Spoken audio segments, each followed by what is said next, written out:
자, 이렇게 우리가 정말 행복한 부부가 되고 싶은데 사람이 이제 무의식의 지배를 받고 감정의 지배를 받다 보니까 우리가 행복할 수 없지 않습니까? 그러면 내가 어떻게 해야 더 행복해질 수 있겠습니까? 내 안에 있는 의식의 작동, 또 내 안에 있는 무의식의 작동을 내가 명확하게 이해할 때 내가 내 안에 있는 무의식의 이 작동을 잘 다스리면서 내가 그것을 의식의 영역으로 이끌어내는 바로 이런 부부가 성숙한 부부가 아니겠습니까? 자, 이런 측면에서 우리는 행복한 부부가 되는 이 과정이 서로 어떻게 의식화된 부부로 성숙한 부부로 살아갈 것인지 이 마지막 시간에 이제 우리가 함께 좀 대화를 나누면서 그 방향으로 여러분과 같이 논의를 좀 해보려고 합니다. 이 마지막 시간 조금 또 힘드시겠지만 잘 경청해 보시고 같이 서로 교훈을 받도록 하겠습니다. 여러분, 참으로 우리가 우리 배우자에게 어떤 마음을 가지고 인생을 살아갈 수 있는가? 바로 그것은 돕는 배필의 마음을 가지고 살아가야 하는 것입니다.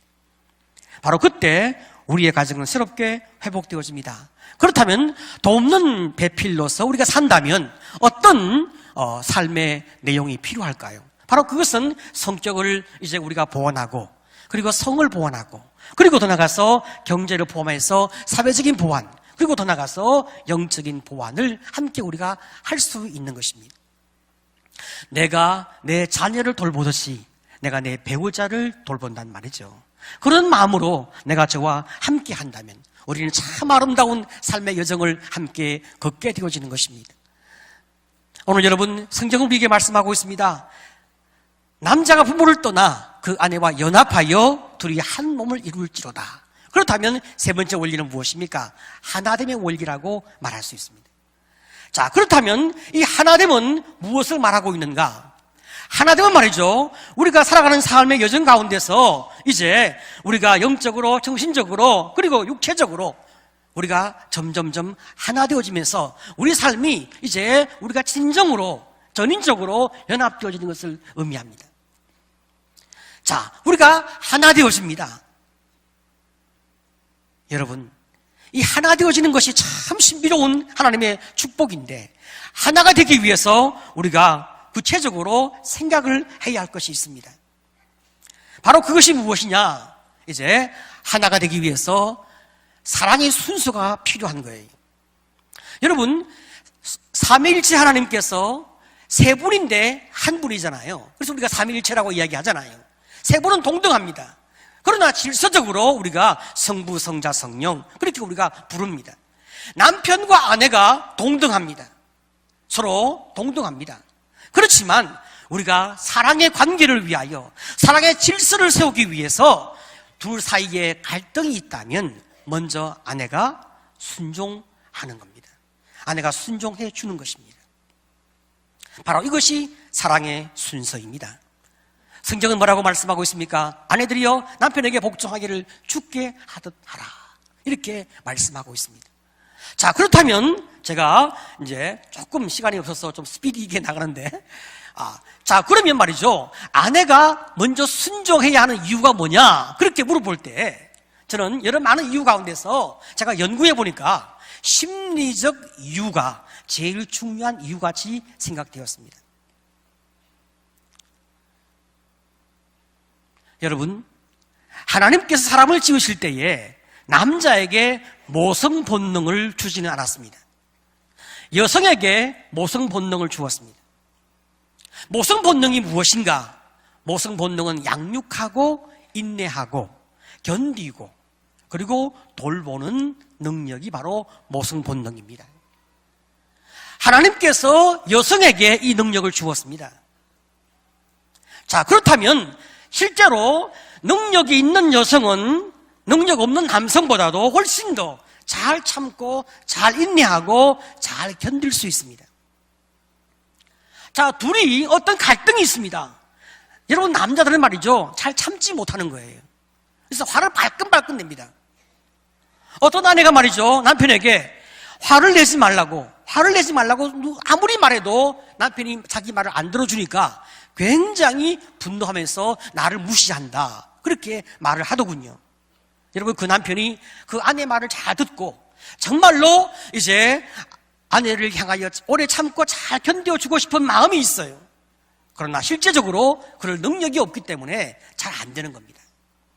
오래 참고 잘 견디는 남성은 굉장히 많은 인격의 훈련을 통해서만 그게 가능해집니다. 자, 그렇다면 보편적인 남성은 그런 훈련을 잘 받지 못했다면 본성적인 마음이 그냥 나오는 거예요. 그러니까 자주 화내게 되고 발끈발끈 성을 내게 됩니다. 아내 입장에서는 자기 말을 무시한다고 생각하겠지만 그러나 능력이 없어서 그런 거예요. 여러분, 남편들도 말이죠, 우아하게 잘 참고 잘 인내하고 잘 견뎌주고 멋진 남성이 되고 싶은 마음이 있습니다. 모든 남편들은 그 아내에게 충성하고 싶은 마음이 있습니다. 그러나 안 되니 어찌합니까? 많은 남성들이 말이죠, 이렇게 그 아내가 말하기를 그 넓은 가슴으로 나를 좀 품어줘, 그렇게 말하는데 어깨는 넓은데 가슴은 콩알만 해. 잘 못 품는 거예요. 남자들이 잘 못 품어요.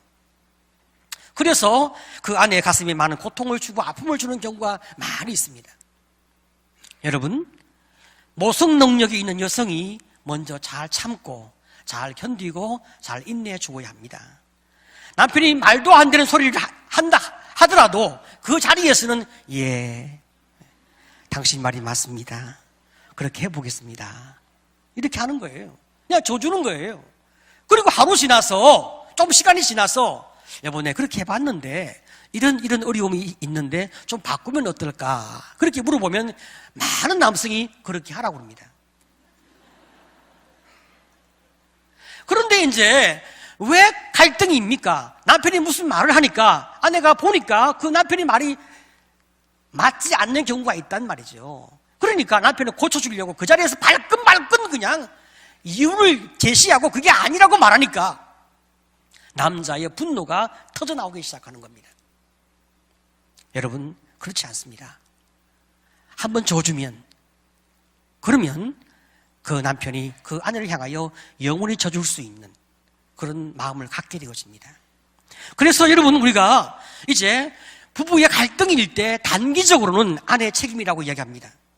그러나 장기적으로는 남편의 책임이라고 이야기합니다. 왜?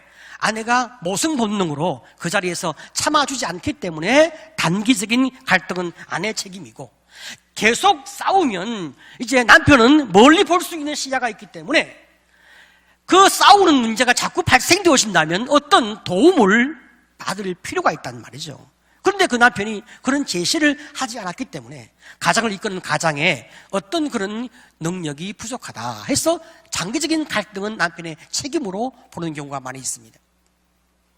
오늘 여러분, 우리가 참으로 주 안에서 아름다운 사랑을 잘 감당하기 위해서 여자가 먼저 순종할 수 있는 그런 마음이 필요하고, 두 번째, 남편이 이제 사랑하는데 어떻게 사랑하냐? 제가 남편들이 아내를 사랑하는 사랑의 그 마음을 제가 고민하면서 이렇게 한번 생각해 보았습니다. 아내를 위해서 목숨까지 주는 사랑을 해야 되는데 바로 그 사랑은 어떤 사랑을 해야 될까? 바로 이런 사랑을 해야 되겠다. 성경이 말하고 있는 사랑의 정의에 제가 아내를 붙여봤습니다. 자, 여러분 얼마나 멋있습니까? 그죠? 네. 자, 우리 같이 한번 읽어보겠습니다. 천천히. 자, 4절부터 시작.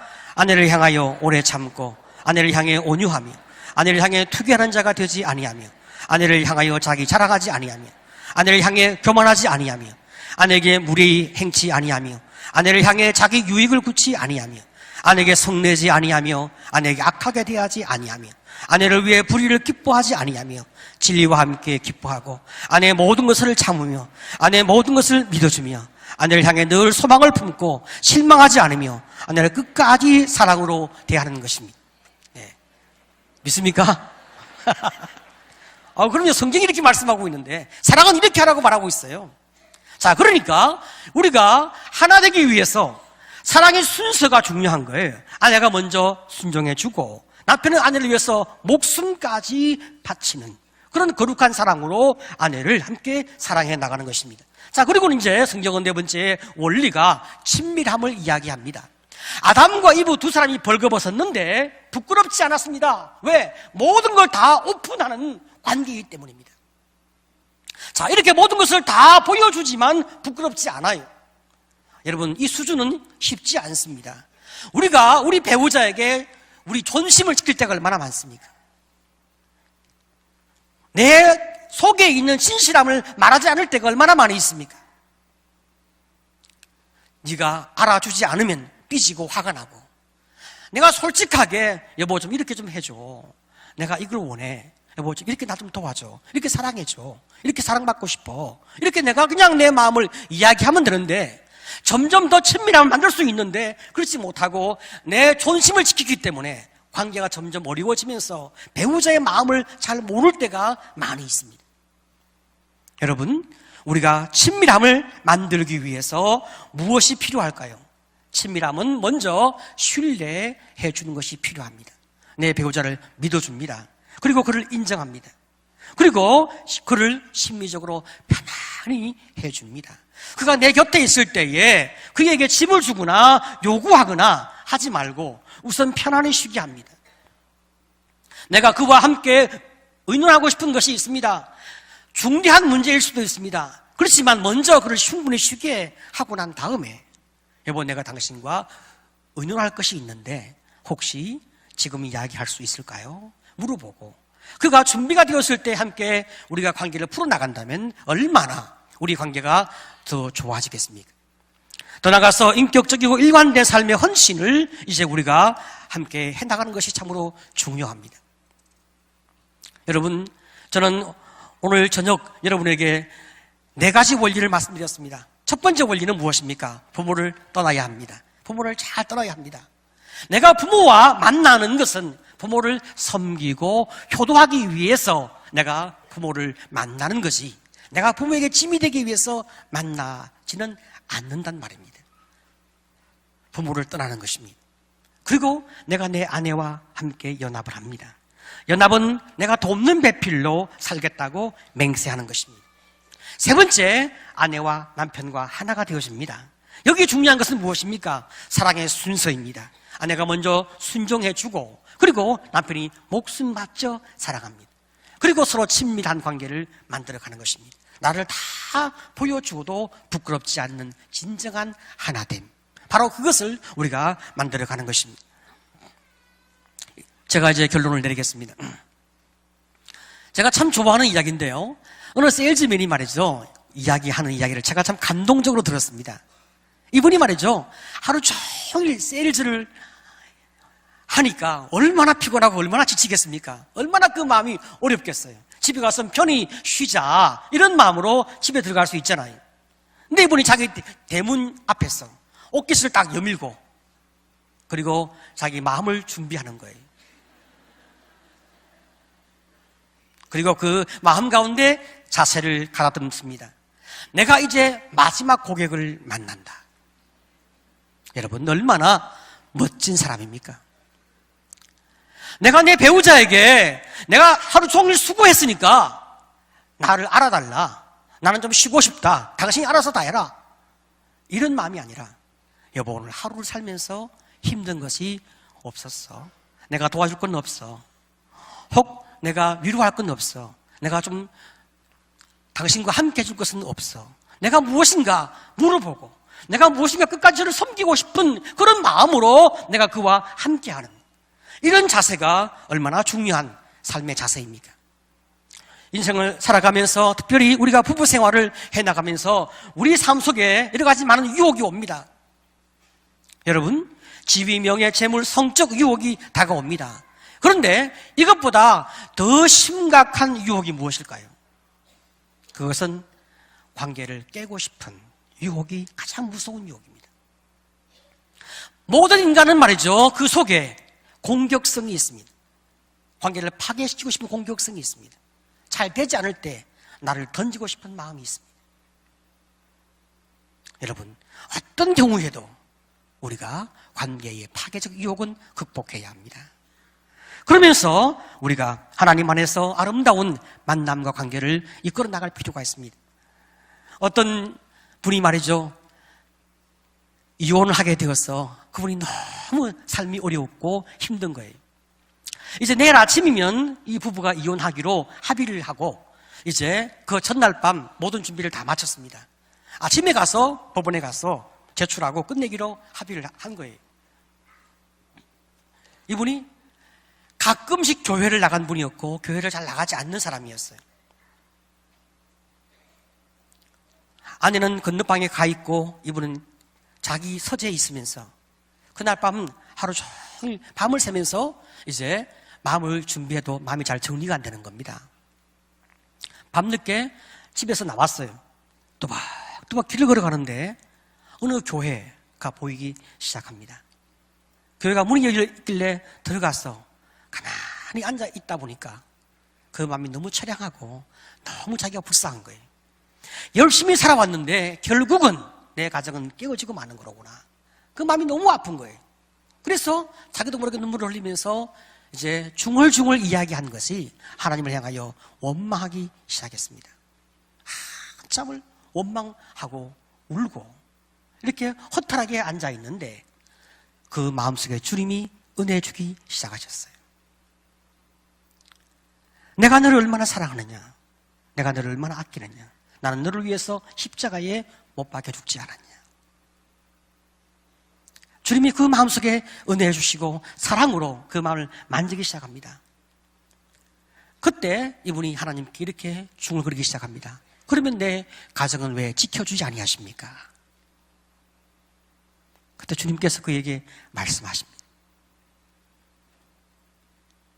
내가 너에게 베푼 사랑을 네가 네 아내에게 한 번만 베푼다면, 네가 한 발자국만 물러선다면 네 가정이 아름답게 회복될 텐데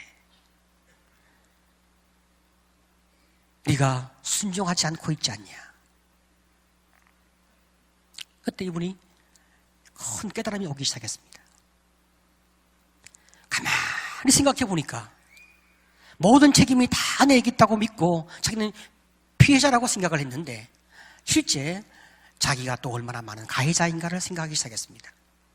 그리고 이분이 마음을 바꾸어서 새벽녘에 집으로 들어와 아내를 이제 문을 열고 쳐다보니까 아내 역시 잠을 자지 못하고 벽에 앉아 있는 거예요.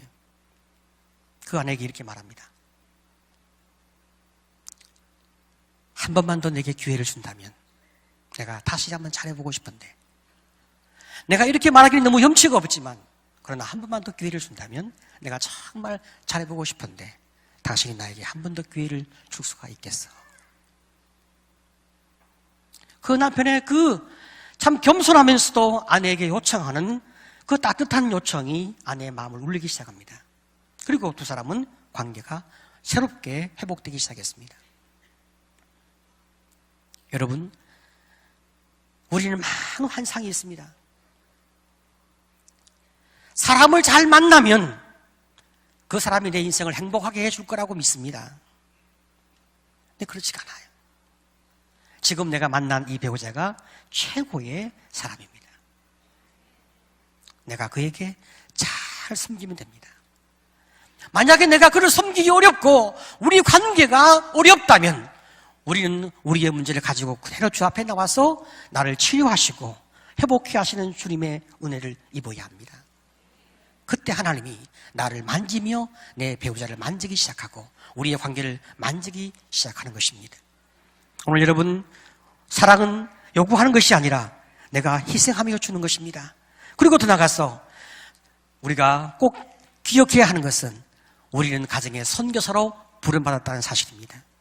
우리가 이 사실을 기억하면서 우리의 가정을 아름답게 세워나가며 우리 가정을 주님께 드릴 때에 하나님께서 우리 가정을 통해서 영광을 받으시고 이 땅에 있는 수많은 가정들을 회복케 하는 아름다운 도구로 여러분을 쓰실 것입니다. 우리 모두 귀한 주님의 부르심에 함께 순종할 수 있는 오륜교회 성도가 되시기를 간절히 축복합니다.